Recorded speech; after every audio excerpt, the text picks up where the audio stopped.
আকাশবাণী কলকাতা। স্থানীয় সংবাদ পড়ছি ধৃতি শের শর্মা। বিশেষ খবর হলো, নির্বাচন কমিশন তৃণমূল কংগ্রেস প্রধান মুখ্যমন্ত্রী মমতা ব্যানার্জি সম্পর্কে বর্ধমান দুর্গাপুর লোকসভা কেন্দ্রের বিজেপি প্রার্থী দিলীপ ঘোষের অবমাননাকর মন্তব্য নিয়ে পশ্চিম বর্ধমানের জেলা শাসকের কাছে রিপোর্ট তলব করেছে। তৃণমূল কংগ্রেসের বিরুদ্ধে হিংসার অভিযোগ জানাতে বিজেপি রাজ্যপালের দ্বারস্থ হয়েছে। প্রথম দফা লোকসভা নির্বাচনে মনোনয়নপত্র জমা দেওয়ার কাজ আজ শেষ হচ্ছে। স্কুলে নিয়োগ দুর্নীতি কাণ্ডে মন্ত্রী চন্দ্রনাথ সিনহাকে ইডি আজ জিজ্ঞাসাবাদের জন্য তলব করেছে। রামকৃষ্ণ মঠ ও মিশনের অধ্যক্ষ স্বামী শরণানন্দের জীবনাবসান, শোক প্রকাশ প্রধানমন্ত্রী, মুখ্যমন্ত্রী সহ বিশিষ্টদের। আইএসএল ফুটবলে মোহনবাগান সুপার জায়ান্ট ও মুম্বাই সিটি এফসির ম্যাচটি 14 এপ্রিলের পরিবর্তে 15 এপ্রিল হবে। আসছি বিস্তারিত খবরে। নির্বাচন কমিশন তৃণমূল কংগ্রেস প্রধান মুখ্যমন্ত্রী মমতা ব্যানার্জি সম্পর্কে বর্ধমান দুর্গাপুর লোকসভা কেন্দ্রের বিজেপি প্রার্থী দিলীপ ঘোষের অবমাননাকর মন্তব্য নিয়ে পশ্চিম বর্ধমানের জেলা শাসকের কাছে রিপোর্ট তলব করেছে। মুখ্য নির্বাচনী আধিকারিকের দপ্তর সূত্রে জানা গেছে, এই মন্তব্য নিয়ে তৃণমূল কংগ্রেসের অভিযোগের ভিত্তিতেই রিপোর্ট তলব করা হলো। এর জবাব এলে তা দিল্লিতে নির্বাচন কমিশনের দপ্তরে পাঠানো হবে। উল্লেখ্য, তৃণমূল কংগ্রেস দিলীপ ঘোষের বিরুদ্ধে নির্বাচন কমিশনের কাছে মুখ্যমন্ত্রী সম্পর্কে অবমাননাকর মন্তব্যের বিরুদ্ধে অভিযোগ জানায়। মুখ্য নির্বাচনী আধিকারিককে লেখা ওই চিঠিতে বলা হয়েছে, একজন প্রতিষ্ঠিত রাজনৈতিক ব্যক্তিত্বের মর্যাদাহানি করেছে দিলীপ ঘোষের ওই মন্তব্য। এটা যে শুধু তাকে খাটো করার উদ্দেশ্যে বলা হয়েছে তাই নয়, সরাসরি তার ব্যক্তিগত চরিত্র এবং শালীনতাকে আক্রমণ করা হয়েছে, যা আদর্শ আচরণবিধির ঘোর পরিপন্থী। এদিকে তৃণমূল কংগ্রেসের মুখপাত্র মন্ত্রী চন্দ্রিমা ভট্টাচার্য বলেছেন, নারী শক্তিকে পদে পদে অসম্মান করছে বিজেপি।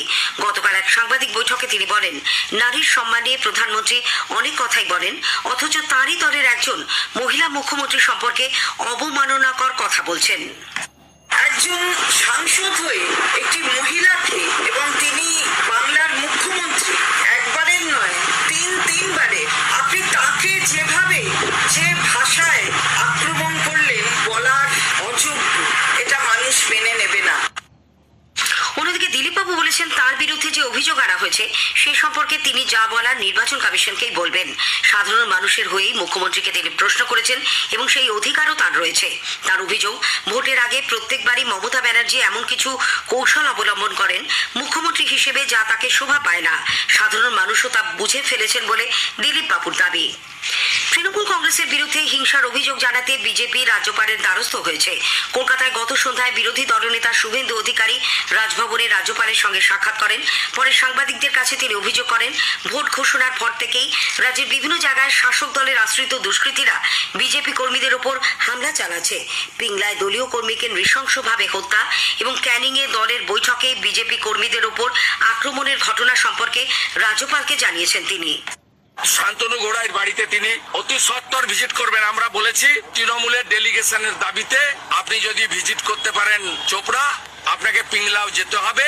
গভর্নর সাহেবকে আমরা ধন্যবাদ দিয়েছি যে দিনহাটা আপনি গেছেন, আপনি কনস্টিটিউশনকে প্রোটেকশন করার জন্য মানুষকে বাঁচানোর চেষ্টা করছেন, এই জন্য আপনাকে আমরা ধন্যবাদ দিয়েছি। প্রথম দফা লোকসভা নির্বাচনে মনোনয়নপত্র জমা দেওয়ার কাজ আজ শেষ হচ্ছে। এই পর্বে আগামী 19 এপ্রিল কোচবিহার, জলপাইগুড়ি ও আলিপুরদুয়ার কেন্দ্রে ভোট নেওয়া হবে। কোচবিহার লোকসভা কেন্দ্রের কংগ্রেস প্রার্থী PR রায়চৌধুরী গতকাল জেলা শাসকের দপ্তরে মনোনয়নপত্র জমা দেন। জলপাইগুড়ি কেন্দ্রের বিজেপি প্রার্থী জয়ন্ত কুমার রায়ও গতকাল মনোনয়ন পেশ করেন। উল্লেখ্য, আগামীকাল জমা পড়া মনোনয়নপত্রগুলি পরীক্ষা করে দেখা হবে। প্রার্থীপদ প্রত্যাহারের শেষ দিন 30 মার্চ। কেন্দ্রীয় বাহিনীর রুট মার্চ নিয়ে অভিযোগের প্রেক্ষিতে নির্বাচন কমিশন এবার এই সংক্রান্ত সমস্ত তথ্য ওয়েবসাইটের মাধ্যমে রাজনৈতিক দল ও সাধারণ মানুষের সামনে তুলে ধরছে। co.westbengal.nic.in এই ওয়েবসাইটে রুট মার্চ অপশনে ক্লিক করলেই যে কেউ কেন্দ্রীয় বাহিনীর রুট মার্চ সম্পর্কে জানতে পারবেন। যদি কোনো ব্যক্তি বা দলের মনে হয় নির্দিষ্ট কোনো জায়গায় রাজ্য পুলিশ কেন্দ্রীয় বাহিনীকে নিয়ে যাচ্ছে না বা রুট মার্চ করাচ্ছে না, তাহলে জেলা নির্বাচনী আধিকারিকের কাছে তিনি বা দল সরাসরি অভিযোগ জানাতে পারবেন। উল্লেখ্য, রাজ্যে প্রতিদিন কোথায় কত কেন্দ্রীয় বাহিনী ব্যবহার করা হচ্ছে আগামী শুক্রবার থেকে প্রতিদিন স্বরাষ্ট্র মন্ত্রককে তার রিপোর্ট আকারে পাঠাতে হবে বলে নির্বাচন কমিশন নির্দেশ দিয়েছে। ভরা গ্রীষ্মে দেশ জুড়ে 7 দফায় লোকসভা ভোট পর্ব চলবে। তাপপ্রবাহে সিবিআই সতর্কতার প্রেক্ষিতে নির্বাচন কমিশন সমস্ত রাজ্য ও কেন্দ্রশাসিত অঞ্চলের মুখ্য নির্বাচনী আধিকারিকদের উদ্দেশ্যে অ্যাডভাইসারি জারি করেছে। এতে বলা হয়েছে প্রচন্ড গরমে সাধারণ ভোটার ও ভোট কর্মীরা যাতে অসুস্থ হয়ে না পড়েন সেজন্য একতলায় ভোট কেন্দ্র করতে হবে। পাহাড়ি এলাকা বাদে কোনো ভোটারকে যাতে ভোট দেওয়ার জন্য 2 কিলোমিটারের বেশি যেতে না হয় তাও নিশ্চিত করতে বলা হয়েছে। তৃণমূল কংগ্রেস প্রধান মুখ্যমন্ত্রী মমতা ব্যানার্জি আসন্ন লোকসভা নির্বাচনে দলের হয়ে প্রচারে নামছেন আগামী রবিবার। নদিয়ার ধুবুলিয়ায় কৃষ্ণনগর কেন্দ্রে দলের প্রার্থী মহুয়া মৈত্র সমর্থনে জনসভা দিয়ে তিনি প্রচার অভিযান শুরু করবেন। দলীয় সূত্রে জানা গেছে 1 এপ্রিল মুর্শিদাবাদের বহরমপুরে ইউসুফ পাঠানের হয়ে তার জনসভায় অংশ নেওয়ার কথা। এদিকে দলের সর্বভারতীয় সাধারণ সম্পাদক অভিষেক ব্যানার্জি আজ থেকে টানা 3 দিন তার নিজের লোকসভা কেন্দ্র ডায়মন্ড হারবারের অধীন 7টি বিধানসভা কেন্দ্রের দলীয় নেতৃত্বের সঙ্গে নির্বাচনের রণকৌশল নিয়ে বৈঠক করবেন। লোকসভা নির্বাচন নিয়ে আকাশবাণী কলকাতার সংবাদ বিভাগ সম্প্রচার করবে বিশেষ আলোচনা জনমত 2024। শোনা যাবে আগামীকাল রাত 8টায় গীতাঞ্জলি ও 107 মেগাহার্টজ প্রচার তরঙ্গে।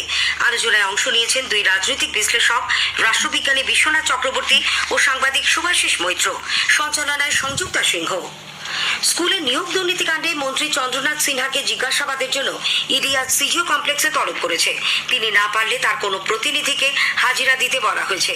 উল্লেখ্য, সম্প্রতি ইডি বোলপুরে মন্ত্রীর বাড়িতে তল্লাশি চালিয়ে 41 লক্ষ টাকা উদ্ধার করে। বাজেয়াপ্ত করা হয় তার মোবাইল ফোন ও বেশ কিছু নথিপত্র। স্থানীয় সংবাদ শুনছেন আকাশবাণী কলকাতা কেন্দ্র থেকে। এখন বিজ্ঞাপন, পরে রয়েছে বাকি খবর। গত 5 বছর ধরে আমাদের থেকে দিল্লির জমিদাররা 4,60,000 কোটি টাকা কর হিসেবে নিয়ে গেছে, অথচ আমাদের হকে 1,60,000 কোটি টাকা জোর জবরদস্তি আটকে রেখেছে। আপনার কি মনে হয় এটা ঠিক?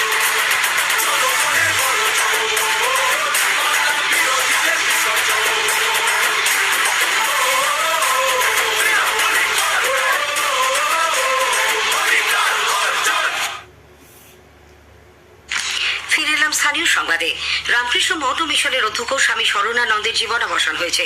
গতকাল রাত 8:14 নাগাদ রামকৃষ্ণ মিশন সেবা প্রতিষ্ঠানে তিনি শেষ নিঃশ্বাস ত্যাগ করেন। বয়স হয়েছিল 94 বছর। বেশ কিছুদিন যাবৎ স্বামী শরণানন্দ বার্ধক্যজনিত অসুস্থতায় ভুগছিলেন। গত 3রা মার্চ তার শারীরিক অবস্থার অবনতি ঘটে। তাকে রামকৃষ্ণ মিশন সেবা প্রতিষ্ঠানে ভর্তি করে ভেন্টিলেশনে দিতে হয়। রামকৃষ্ণ মঠ ও মিশনের সাধারণ সম্পাদক স্বামী সুবীরানন্দ জানিয়েছেন, স্বামী শরণানন্দের পার্থিব শরীর আজ সকাল থেকে রাত 8টা পর্যন্ত বেলুর মঠের সাংস্কৃতিক ভবনে শায়িত রাখা হবে। সেখানে ভক্তরা তাকে শেষ শ্রদ্ধা জানাতে পারবেন। তারপর রাত 9টা নাগাদ বেলুর মঠে তার শেষকৃত্য সম্পন্ন হবে। প্রধানমন্ত্রী নরেন্দ্র মোদী, মুখ্যমন্ত্রী মমতা ব্যানার্জি, সিপিআইএম এর রাজ্য সম্পাদক মোহাম্মদ সেলিম সহ বহু বিশিষ্ট ব্যক্তি স্বামী শরণানন্দের মৃত্যুতে গভীর শোক প্রকাশ করেছেন। গার্ডেন রিচে বেআইনি নির্মাণ ভেঙে 12 জনের মৃত্যুর পর গতকাল ঘটনাস্থল পরিদর্শনে যান কলকাতা পুরসভার তদন্ত কমিটির সদস্যরা। ধ্বংসস্তূপ থেকে বিভিন্ন নমুনা সংগ্রহ করেন তারা। ঘুরে দেখেন বেআইনিভাবে নির্মীয়মান বহুতলটি নিরাপদে পুরোপুরি ভেঙে ফেলার কাজ। এক প্রসূতির মৃত্যুকে কেন্দ্র করে বাঁকুড়া শহরের একটি বেসরকারি নার্সিংহোমে গতকাল তীব্র উত্তেজনা দেখা দেয়। ভুল চিকিৎসায় মৃত্যুর অভিযোগে নার্সিংহোমের সামনে দেহ রেখে চলে বিক্ষোভ। অভিযুক্ত চিকিৎসক ও নার্সিংহোম কর্তৃপক্ষের শাস্তির দাবিতে রাস্তা অবরোধ করা হয়। পুরুলিয়া মেডিকেল কলেজ হাসপাতালে চিকিৎসাধীন এক আদিবাসী মহিলার মৃত্যুর ঘটনায় পুলিশ হাসপাতালেরই স্বাস্থ্যকর্মী সুকান্ত নন্দীকে গ্রেপ্তার করেছে। সবিতা সিং সর্দার নামে বছর 36-এর ওই মহিলা জন্ডিসে আক্রান্ত হয়ে 24 তারিখ হাসপাতালে ভর্তি হন। গতকাল দুপুরে ডিউটি শেষ হওয়ার পর ফিমেল মেডিকেল ওয়ার্ডে এসে সুকান্ত তাকে বেধড়ক মারধর করে বলে অভিযোগ। 21 বছরের ঊর্ধ্বে সমুদ্র খাড়িতে মাছ ধরেন এমন মৎস্যজীবীদের অনেকেরই সমুদ্র সাথী প্রকল্পে নাম নথিভুক্তিকরণে অসুবিধার সৃষ্টি হয়েছে বলে অভিযোগ করেছে মৎস্যজীবী সংগঠন। একটি প্রতিবেদন। প্রজননকালীন সময়ে সমুদ্র ও তৎসংলগ্ন এলাকায় মাছ ধরা বারণ। তাই দিন আনা দিন খাওয়া মৎস্যজীবীদের সরকারের কাছে আর্থিক সহায়তার দাবি দীর্ঘদিনের। এ মাসের 20 ও 21 তারিখে সাগরদ্বীপে দক্ষিণবঙ্গ মৎস্যজীবী ফোরামের রাজ্য সম্মেলন শেষে সম্পাদক মিলন দাস আকাশবাণীকে বলেন, বহু মৎস্যজীবী এখনো ফিশারম্যান রেজিস্ট্রেশন কার্ড হাতে পাননি। সেক্ষেত্রে প্রকল্প এলেও সেখানে আবেদন করতে অসুবিধা তৈরি হচ্ছে। যারা সামুদ্রিক মৎস্যজীবী তারা যে কার্ড পেয়েছে ফিশারম্যান রেজিস্ট্রেশন কার্ড, সেই কার্ড ভুল রয়েছে। এখানে সামুদ্রিক মৎস্যজীবী কথাটা নেই বা সামুদ্রিক ক্ষেত্র নেই। কারো লেখা আছে নোনা জলে মাছ চাষ, কারো মিঠা জলে মাছ চাষ। এর ফলে এই কার্ড দিয়ে আবেদন করা যাচ্ছে না। আবার বহু সামুদ্রিক মৎস্যজীবী রয়েছেন যারা আবেদন করেছেন কিন্তু এখনো পর্যন্ত কার্ড পাননি, তারাও আবেদন করতে পারছেন না। আমরা সরকারকে লিখেছি, আশা করি সরকার আমাদের বিষয়টা দেখবেন। এ মাসের শুরুতে এক বিজ্ঞপ্তিতে জানানো হয়, সমুদ্রে মাছ ধরায় নিষেধ থাকাকালীন সময়ে পরিবার পিছু মাসে 5,000 টাকা করে আর্থিক সহায়তা দেওয়া হবে। আবেদনপত্র জমা দেওয়ার শেষ তারিখ 14 এপ্রিল। অভিজিৎ চক্রবর্তী, আকাশবাণী সংবাদ, কলকাতা। আইএসএল ফুটবলে মোহনবাগান সুপার জায়ান্ট ও মুম্বাই সিটি এফসির মধ্যে ম্যাচের সময়সূচির পরিবর্তন করা হয়েছে। ম্যাচটি 14 এপ্রিল হওয়ার কথা ছিল। পরিবর্তিত সূচি অনুসারে তা হবে 15 এপ্রিল যুব ভারতী ক্রীড়াঙ্গনে সন্ধ্যে 7:30টায়। স্থানীয় সংবাদ শেষ হলো।